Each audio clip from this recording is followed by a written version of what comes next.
लेकिन 8 अगस्त 2024 का एक ऐसा दिन था जिस दिन एकदम ठंडी हवा चली। रात के 12 बजे जैसे ही सारे स्क्रीन्स पर नज़रें जमाए बैठे थे और एकदम ये खबर चली कि पाकिस्तान ने ओलंपिक्स में, पेरिस ओलंपिक्स में गोल्ड मेडल जीत लिया है। और ये एजाज़ पाकिस्तान के नाम करवाया अरशद नदीम साहब ने। और उन्होंने एक अपने भारतीय दोस्त को शिकस्त दी, नीरज चोपड़ा, जिनकी वालदा ने बड़ा खैर मकदम किया और अपना ही बेटा अरशद नदीम को करार दिया है। तो ये एक बहुत बड़ी फतह थी जिस पर तबसरे शुरू हुए और जैसे पूरे मुल्क में एक अजीब सा रंग था, सभी चेहरे मुस्कुरा रहे थे और सब ने उसको दिल के साथ महसूस किया, क्योंकि क्रिकेट से उम्मीदें थी। तो वहाँ हम शिकस्त खा के आए, फिर सर्जरी की बातें की गई, वो कहीं डंप हो गई, लेकिन अरशद नदीम ने वो किया जो एक्सपेक्ट नहीं किया जा रहा था। तो आपको कैसा महसूस हुआ जब आपको पता चला कि पाकिस्तान ने 40 साल के बाद गोल्ड मेडल जीता है, वो भी जेवलिन थ्रो में, यानी नेज़ाबाजी के मुकाबलों में? आयशा, बड़ी अच्छी खबर है, हमें अच्छी खबरों की ज़रूरत है। बड़ी इस मुल्क में मायूसी फैली हुई है हर तरफ से, और उसमें अगर कोई अच्छी खबर आए तो यकीनी तौर पे सेलिब्रेट करना चाहिए उसे। और अरशद ने झंडा लहराया है और ज़ाहिर है खुशी तो होगी सबको। इतनी मायूसी इस पे, सियासत से मायूसी हो, महंगाई से मायूसी हो, क्रिकेट से मायूसी हो, हॉकी से तो पहले ही मायूसी काफ़ी अरसे से चल रही है, एंड सो ऑन। तो ये आउट ऑफ द ब्लू जिसे कहते हैं ना कि जैवलिन थ्रो, ये किसी ने सोचा भी नहीं था कि पाकिस्तान compete भी करेगा इस किस्म की स्पोर्ट के अंदर। इसमें तो ज़्यादातर जैवलिन्स और ये चीज़ें जो हैं यूरोपियंस हमेशा आगे रहे हैं। और सो अब ये अरशद नदीम की बात आनी शुरू हुई कि वो बड़ा अच्छी कारकर्दगी कर रहा है, तो काफ़ी लोग एकदम जैसे कहना जाग उठे कि यार ये कौन है, ये जेवलिन क्या होता है? नाम बड़ा खूबसूरत है, जेवलिन। अच्छा, तो अब अच्छा, बाय द वे पुराने ज़माने में ये ओलंपिक्स पता ना ग्रीस से निकली। तो ग्रीक के जो स्टैम्प्स होते थे, मैं जब बचपन में स्टैम्प कलेक्टर था, तो ग्रीस के जो स्टैम्प्स से सबसे ज़्यादा खूबसूरत होते थे ये, और वो स्टैम्प्स के ऊपर ये एथलीट्स की तस्वीरें होती थी, जिसके अंदर डिस्क थ्रो, जैवलिन थ्रो, ये सारे हीरोज़ होते थे। और ग्रीक गॉड्स जो हैं, उनकी जो मिथोलॉजी है, उसके अंदर भी जो गॉड्स हैं, they are named after some of these great sports and so on. And तो स्पोर्ट्समैन को गॉड लाइक स्टेचर था ग्रीक मिथोलॉजी में, एंड इसीलिए ओलंपिक्स वहाँ से शुरू हुई, मैराथन वहाँ से शुरू हुआ, and so on. Great appreciation. American chief justice Warren Hastings था मेरा ख्याल नाम उसका, अमेरिकन सुप्रीम कोर्ट का। तो उसने कहा कि जब मैं अखबार खोलता हूँ तो मैं फ्रंट पेज नहीं देखता, मैं बैक पेज देखता हूँ, या मैं स्पोर्ट्स पेज देखता हूँ, क्योंकि वहाँ इंसान की कामयाबी की राज होती है, वहाँ रिजल्ट्स होते हैं सक्सेस के, अकम्पलिशमेंट्स के, अचीवमेंट्स के। हमेशा कहता है मुझे बड़ी खुशी होती है। बाकी अखबार में देखता हूँ तो वहाँ रोना धोना मार कुटाई, तो उससे कोई बड़ी मायूसी होती है। तो मैं मायूस नहीं रहना चाहता, तो मैं हमेशा स्पोर्ट्स के रिजल्ट्स देखता हूँ, बिकॉज वहाँ विनर्स होते हैं, अचीवमेंट होती है, रिकॉर्ड्स टूटते हैं, एंड सो ऑन। तो sport enjoys a very important ingredient of national culture. अच्छा, अब यहाँ से अब आगे बढ़ें कि हमारे यहाँ क्या हुआ है।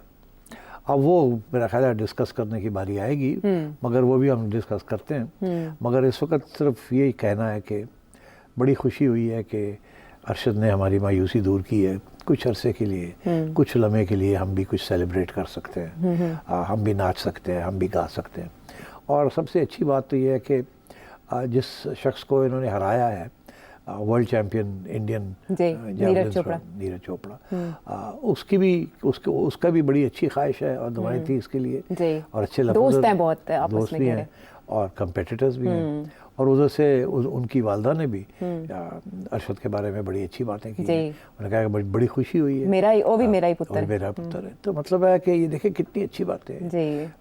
यही बातें होती हैं जो कि दिलों को लगती हैं, अवामों को इकट्ठा करती हैं, और ये सियासतदानों की नफरत अंगेज़ और सियासत जो है उसको रिड्यूस करती है, डिमिनिश करती है। तो मैं समझता हूँ it's a great day for south Asian sports.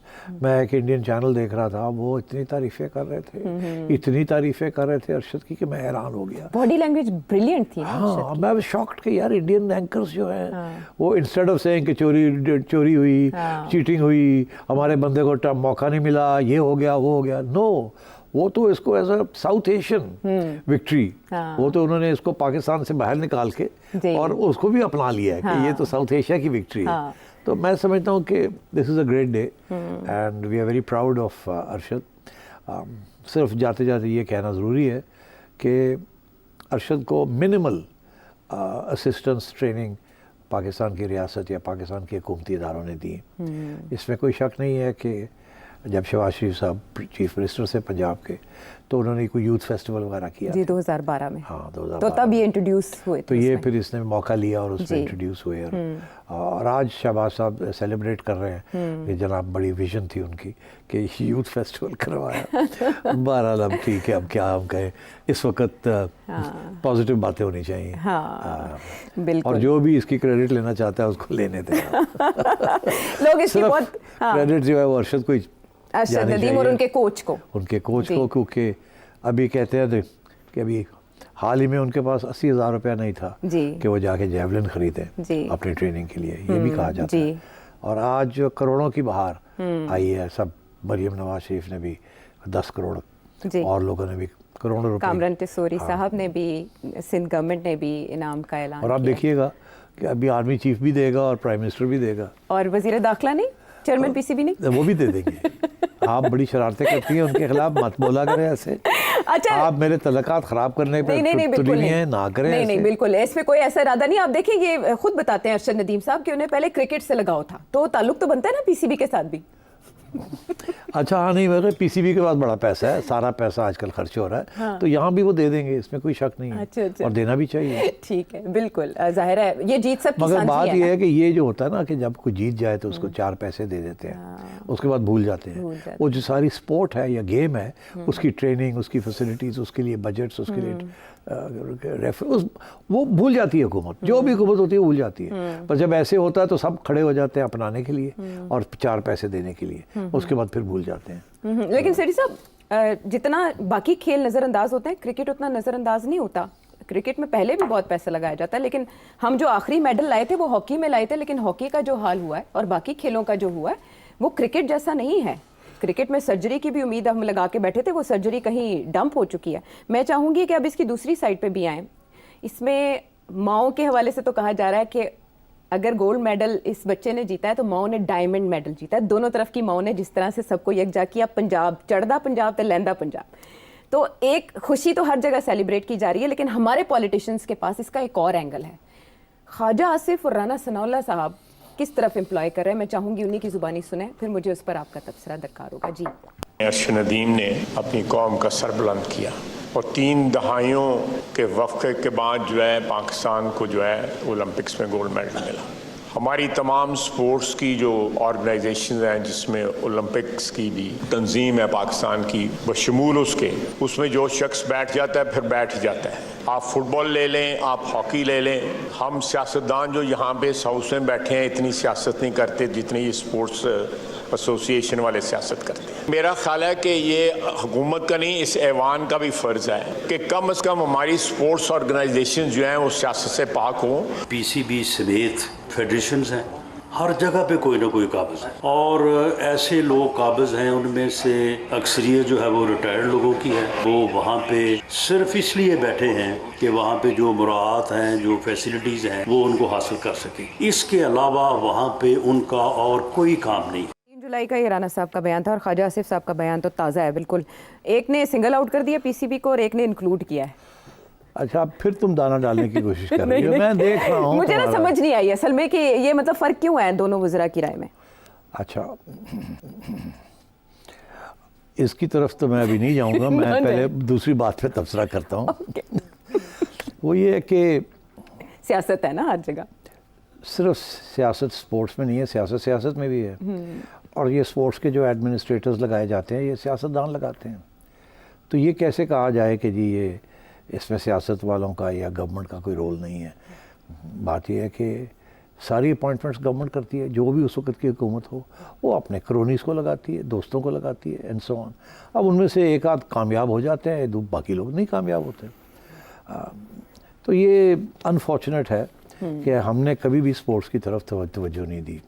Cricket भी, मैं आपको बताऊं, बहुत कुछ मैं कह सकता हूं क्रिकेट के बारे में कि जब हमने इंग्लैंड को डिफीट किया था for the first time in the early 1950s, तो उस वक्त तो बिल्कुल एमेचर्स थे, प्रोफेशनल्स तो थे ही नहीं। अच्छा। प्रोफेशनल क्रिकेट तो बहुत लेट आई है पाकिस्तान में, कैरी पैकर के बाद आके प्रोफेशनल क्रिकेट आई है। उससे पहले तो क्रिकेटर्स गरीब लोग थे और पीसीबी के पास पैसे ही नहीं होते थे। वो तो आईसीसी से जो 4 पैसे मिल जाते थे उसी के साथ पीसीबी चलता था। अच्छा। तो और गवर्नमेंट कोई ग्रांट नहीं देती पीसीबी को, कुछ भी नहीं देती। सारा पैसा पीसीबी खुद इकट्ठा करता जनरेट करता था और वो भी सारा आईसीसी से। तो कोई उनकी लोकल सोर्स भी नहीं थी रेवेन्यू की। अच्छा। इसी तरीके के साथ बाकी ऑर्गेनाइजेशंस, अब ये जो ओलंपिक्स ऑर्गेनाइजेशंस हैं, ये तो गवर्नमेंट का इसमें कोई रोल ही नहीं है। गवर्नमेंट की बड़ी कोशिश है कि किसी तरीके के साथ इसमें रोल अदा किया जाए, मगर ओलंपिक कमेटी जो है वो नॉमिनेट करती है लोकल ओलंपिक ऑर्गेनाइजेशंस को। तो अगर वहाँ कोई जनरल रिटायर्ड बैठा हुआ है 20 साल से, तो उसको गवर्नमेंट ने तो बड़ी कोशिश की है, हर गवर्नमेंट आती है उसको निकालने की, वो निकाल नहीं सकते बिकॉज वो जो ओलंपिक्स कमेटी है वो कहती है नहीं हमारा अपॉइंटी है, और वो यहाँ इलेक्शंस रिग कर के बैठ जाते हैं। और this is the problem. Similarly sports जो है ये हवाले कर दी गई है to inter provincial coordination committee, बैन सूबाई राब्ता कमेटी। तो उनके यहाँ तो बिल्कुल वो तो एक नॉन एंटिटी कमेटी है। वहाँ वो सेक्रेटरी लगाया जाता है जो रिटायरमेंट से 6 महीने पहले जो जिसकी छुट्टी हो रही होती है, ये खुदे लाइन लगाता है, उसको वहाँ लगा देते हैं बिकॉज इट्स नॉट इम्पॉर्टेंट। फिर और क्रोनीज को बनाया जाता है functionaries. This is why the bureaucracy is running sports in this country. Private sector आज अगर sports चलाए तो it would be a great success. अच्छा। But no, गवर्नमेंट का complete control है। इसके ऊपर बड़ी लंबी बात हो सकती है। गवर्नमेंट ये गवर्नमेंट नहीं, हर गवर्नमेंट जो आई है, they are all responsible कि ये जो mess है स्पोर्ट्स। हॉकी भी उस ज़माने में जबकि हॉकी की सारी ट्रेनिंग ही फौज करती थी, हमारी टीम ही सारी फौज बनाती थी। पता नहीं आप लोगों को, मगर इट्स ट्रू। हमें तो पता क्रिकेट में आप ट्रेनिंग करते हैं। क्रिकेट में फौज का इतना रोल नहीं था। अच्छा। मगर हॉकी में पाकिस्तान की फौज का बहुत इंपॉर्टेंट रोल था। They were the main trainers of hockey players and everything else. बड़ी फौज ने बड़ी सपोर्ट किया हॉकी को, इसीलिए।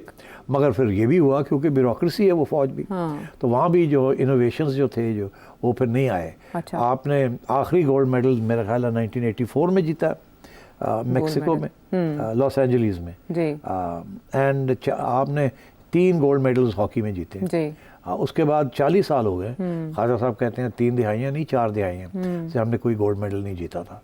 तो अब जाके हमने जीता और अब हॉकी में हम फारग हो गए। मेरा ख्याल है आखिरी मेडल जो हमने जीता था 92 बार्सिलोना में ब्रॉन्ज मेडल जीता था। तो ये हमारे हॉकी का हाल है। स्क्वाश भी नंबर 1, कोई सपोर्ट नहीं मिली फ्रॉम गवर्नमेंट और फ्रॉम एनीथिंग एल्स। पूरी फैमिलीज जो थी जो स्क्वाश खेल रही थी, जहाँ खुद थे वो बेचारे वाइप आउट हो गए, the Khans of KP. And इसी तरीके के साथ हॉकी फारग होगी। फुटबॉल नेवर टुक ऑफ कोई सपोर्ट नहीं। हर जगह पे स्पोर्ट को सपोर्ट मिलती है रियासत से, बिकॉज जैसे मैंने शुरू किया आज का प्रोग्राम कि स्पोर्ट जो तालीम का जो हिस्सा है उसको स्पोर्ट्स को समझा जाता है कि ये तालीम का हिस्सा है, और एजुकेशन को जब रियासत प्रमोट करती है तो स्पोर्ट को करती है। अब क्रिकेट का हाल ये है कि एक ज़माने में जब हम स्कूल में थे तो क्रिकेट स्कूलों में होती थी, टूर्नामेंट्स होते थे। अच्छा। ठीक है। और अब स्कूल्स जो हैं वो ग्राउंडें ख़त्म होनी शुरू हो गई हैं स्कूलों के पास, सिवाय 2-3 बड़े स्कूल्स हैं जिनकी यहाँ ग्राउंडें होंगी। बिल्कुल। बाकी स्कूल्स में ग्राउंड्स ही नहीं है। वो जो ग्राउंड्स होती थी वहाँ उन्होंने बिल्डिंग्स बना दी हैं बिकॉज बिजनेस इतनी बड़ी बढ़ गई है कि अब फीसें बढ़ा दी हैं, कारोबार बन गया है स्कूलिंग एंड सो ऑन। तो अनफॉर्चुनेटली स्कूल्स में क्रिकेट होनी भी ख़त्म हो गई है। इसीलिए अगर आप इंडिया और पाकिस्तान के क्रिकेटर्स की मैं बात कर रहा हूँ या हॉकी प्लेयर्स भी आप ले लें जी, उनके जो स्पोर्ट्समैन हैं वो हर एट पार पाकिस्तानी स्पोर्ट्समैन से दुगना या तिगना ज़्यादा तालीम याफ्ता है। हमारे यहाँ इस वक्त जो क्रिकेटर्स हैं या जो फुटबॉलर्स हैं, there all from the streets, self made, कोई फैसिलिटीज़ नहीं। जाते जाते मैं सिर्फ ये कह दूँ कि जब मैं नया चेयरमैन बना पीसीबी का अबाउट 10 years ago, तो उस वक्त सबसे पहले मुझे ये पता चला कि जो हमारी अंडर 16 की जो टीम्स हैं उनके पास किट्स भी नहीं है। अच्छा। और वो भी पीसीबी एक्सपेक्ट करता है कि आप अपनी जूतियाँ लेके आएंगे, आप अपने कपड़े पहनेंगे एंड सो ऑन। तो पता लगा कि जो लड़के आके खेलते हैं 13 साल के 14 साल के टूर्नामेंट्स के अंदर या जिनको टेस्ट के लिए बुलाया जाता है, कईयों के पास जूतियाँ नहीं होती। अच्छा। किट नहीं होती। तो तो फिर मैंने ये हुक्म दिया कि उनको भी सब्सिडाइज़ करें, जो भी खेलने आएगा किसी टूर्नामेंट के अंदर उसकी पूरी किट उनको मिलनी चाहिए, उसके अलावा कोई ऑनरेरियम मिलना चाहिए, बिकॉज ये बच्चे सड़कों पे रुल सकते हैं, ये बेचारे नौकरियां नहीं है इनके पास, तालीम भी नहीं है, ये बेगर्स बन जाएंगे। तो इनको अगर आपने इधर स्टार्स बनाना है, क्योंकि टैलेंट इतना है इनके, तो इनको स्टाइपेंड भी मिलना चाहिए, मंथली मिलनी चाहिए कुछ एंड सो ऑन। मगर बड़ी अफसोस की बात है कि बड़ी नेगलेक्ट है स्पोर्ट्स। हम स्पोर्ट्स को समझते नहीं है कि ये तालीम का हिस्सा है जी, इसलिए हमने इतनी नेगलेक्ट की है। इसीलिए दुनिया जो है कितना, आप देखिए ना इंडिया के अंदर एशिया गेम्स उन्होंने करवाई, अरबों खरबों रुपए लगाए to hold the Asia Games, to show the world that you know we are an educated cultured country. And हमारे यहाँ क्रिकेट को वापस लाना was a herculean task. Mount Everest को क्लाइंब करना आसान था, क्रिकेट को वापस लाना आफ्टर टेररिज्म कितने साल के बाद कितना मुश्किल था। वो किसी दिन मैं लिखूंगा किताब के, हर बंदा कहता था मत लाए मत लाए मत लाए एंड सो ऑन। तो अब बात यह है कि हमने तवज्जो नहीं दी, और अब जाके जब ये गोल्ड मेडल मिला है तो अब थोड़ी सी शोर शराबा। मगर मैं आपको बताऊं ये होगा क्या, ये कुछ पैसे दे के, इनामों के नाम दे के बात खत्म, बाब खत्म। उसके बाद हमें ये कहा जाएगा पंजाब गवर्नमेंट ने कोई बना दिया है कुछ छोटा मोटा एकेडमी बना दी है, नाम पे बना दी, ये कर दिया। आपको पता है पंजाब गवर्नमेंट के पास 3-4 बड़ी एकेडमीज थी, करोड़ों रुपए लगाए, अरबों रुपए लगाए एकेडमीज बनाने में, वो खाली पड़ी थी। अच्छा, जब मैं चेयरमैन था तो मुझे आए पंजाब गवर्नमेंट ने आके मुझे कहा कि ये हमने ये एकेडमीज बनाई हैं, हमसे तो चलती नहीं है, ना हमें पता है, हमने बना तो दी हैं, बजट बनाना था स्पोर्ट्स के लिए तो बना दिया, मगर आप पीसीबी ये ले ले और आप चलाएं इनको। अच्छा, तो ये इस किस्म की सिचुएशन है। ब्यूरोक्रेसी स्पोर्ट्स को नहीं चला सकती, ये स्पोर्ट्स को चलाने वाले विजनरीज होने चाहिए या प्राइवेट सेक्टर से होने चाहिए। Because sport is now a business. Sport is a business. Revenue and generation. It's part of education. इन दोनों को कंबाइन करना ब्यूरोक्रेसी नहीं कर सकती, जनरल्स नहीं कर सकते। They are not trained to do this. Okay. Then तो ये गवर्नमेंट का काम है, करिकुलर और एक्स्ट्रा करिकुलर एक्टिविटीज इनको कंबाइन करना, कंपल्सरी करना, ग्राउंड्स मुहैया करनी, फंडिंग देनी, ये सारी चीजें is part of the job of the government. चले, मगर गवर्नमेंट इस हद तक, इससे ये कि अपॉइंटमेंट्स भी करनी शुरू कर दे अपने चहेतों को और अपने सिफारशियों को, दैट इज रॉन्ग। वहाँ it should be merit and professionalism, ठीक, मगर facilities should be provided by the state और बाय द गवर्नमेंट। चलें ठीक है, फिलहाल इस कामयाबी पर मुबारकबाद देते हैं आपको कि उन्होंने अपने इलाके को और पूरे मुल्क को ऐसी खुशी दी जिसको कुछ अर्सा तक तो सेलिब्रेट करके बाकी गम भुलाए जा सकते हैं। तो बाकी खेलों का क्या हाल किस वजह से है ये आपने जाना, हम वापस आते हैं ब्रेक के बाद।